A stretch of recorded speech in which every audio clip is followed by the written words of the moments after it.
शेततळी आहे त्या शेततळीमधलं पाणी भरण्यास सांगितलेलं आहे, परंतु तशा कोणत्याही सूचना या गावातल्या लोकांना दिलेल्या नाहीत. तसं पत्रही दिलेलं नाही आणि पावसाळ्यामध्ये ही लोक बागोळ्यांवरचं जे पाणी असतं ते साठवतात, ते पितात आणि पाऊस नसला तर मात्र नदीचीच पायपीट त्यांना करावी लागते आणि या सगळ्या हालाला हे सगळे लोकप्रतिनिधी आणि हे प्रशासन जबाबदार आहेत आणि या प्रशासनावर मात्र कुठलीही कारवाई होत नाही. एक साधी विहीर त्यांना इतका पैसा खर्च केला जातो. पाणी टंचाई निवारण आराखडा जिल्ह्यामध्ये दरवेळी या आराखड्यामध्ये पण तिथे या गावाला समावेश साधा तिथे जात नाही आहे उन्हाळ्यामध्ये आणि अशा प्रकारच्या हालात ते 5 वर्ष जगतायत लोक आणि या सगळ्याची दखल मात्र अजून कुणाला घ्यावीशी वाटत नाहीये. रेणुका, दिनेश अगदी बरोबर आहे, पण या सगळ्या जाचाला या सगळ्या त्रासाला कंटाळून आता त्यांनी आमरण उपोषणाचा इशारा दिलेला आहे. निदान हे पाऊल उचलल्यानंतर तरी प्रशासन ताळ्यावर येणार आहे का?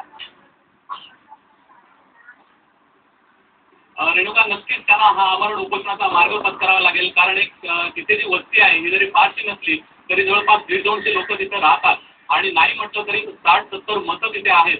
लोकप्रतिनिधी जे कायम जातात निवडणुकीला मतं मागतात आणि आता जो आमरण उपोषणाचा त्यांनी निर्णय घेतलेला आहे किंबहुना 18 ऑक्टोबरला हे सुरू करणार असल्याचं त्यांनी म्हटलेलं आहे.